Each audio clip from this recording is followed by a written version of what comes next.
السلام علیکم ورحمۃ اللہ وبرکاتہ۔ تمام تعریفات اس اللہ وحدہ لا شریک کے لیے ہے جس نے ہمیں اشرف المخلوقات بنا کر اس روئے زمین پر بھیجا، اور اس کے بعد لاکھوں کروڑوں درود و سلام و رحمت عالم محمد رسول اللہ صلی اللہ علیہ وآلہ وسلم پر، جنہیں اللہ تعالیٰ نے اپنا نبی اور رسول ہونے کا شرف عطا کیا، اور رحمتیں و برکتیں ہوں اللہ کے تمام نیک بندوں اور بندیوں پر۔ اذان دینے والوں کی گردنیں نبی پاک صلی اللہ علیہ وسلم نے کہا کہ تمام لوگوں سے لمبی ہوگی، اللہ کا نام بلند کرنے کی وجہ سے وہ نمایاں ہوں گی۔ سیدنا ابو ہریرہ رضی اللہ تعالی عنہ سے روایت ہے کہ رسول اللہ صلی اللہ علیہ وآلہ وسلم نے فرمایا، جب نماز کے لیے اذان دی جاتی ہے تو شیطان پیٹھ پھیر کر بھاگ جاتا ہے،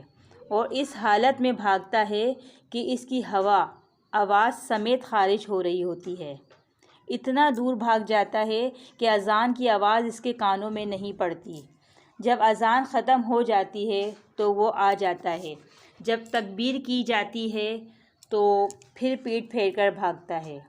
جب تکبیر ختم ہوتی ہے تو پھر آ جاتا ہے، اور نمازی کے دل میں وسوسے ڈالتا ہے کہ فلاں بات یاد کر، فلاں بات یاد کر، یہاں تک کہ آدمی کو پتہ نہیں چلتا کہ اس نے نماز کی کتنی رکعتیں پڑھی ہیں۔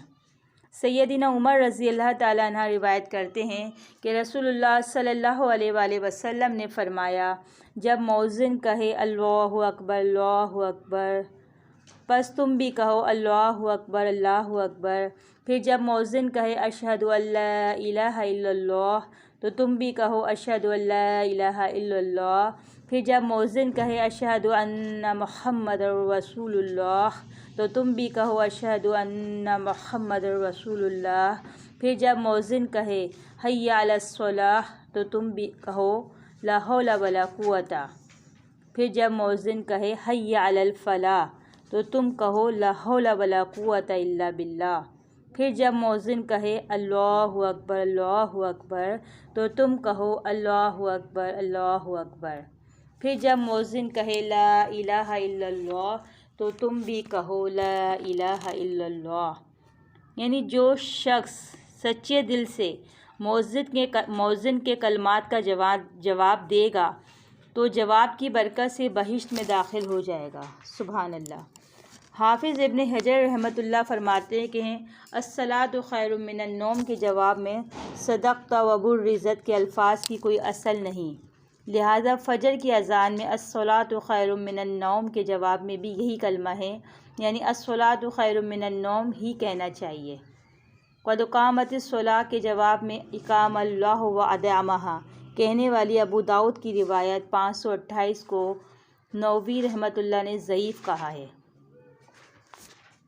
سیدنا عبداللہ ابن عمر عاص رضی اللہ تعالیٰ عنہ روایت کرتے ہیں کہ رسول اللہ صلی اللہ علیہ وآلہ وسلم نے فرمایا، جب تم مؤذن کی آواز سنو تو تم مؤذن کے جواب میں اس طرح کہو جیسے وہ کہتا ہے، اور جب اذان ختم ہو جائے تو پھر مجھ پر درود بھیجو، پس تحقیق جو مجھ پر ایک بار درود بھیجتا ہے اللہ اس پر 10 بار رحمت نازل کرتا ہے۔ اور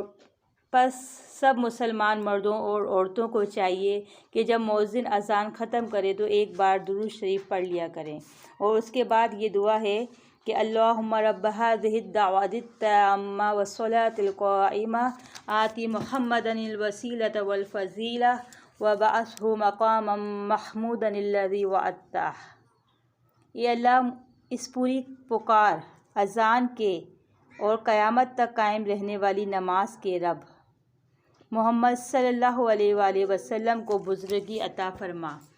اور انہیں اس مقام محمود پر پہنچا جس کا تو نے ان سے وعدہ کیا۔ وسیلے کے متعلق خود رسول اللہ صلی اللہ علیہ وآلہ وسلم فرماتے ہیں، بے شک وسیلہ بہشت میں ایک درجہ ہے جو بندگان الہی میں سے صرف ایک بندے کے لائق ہے،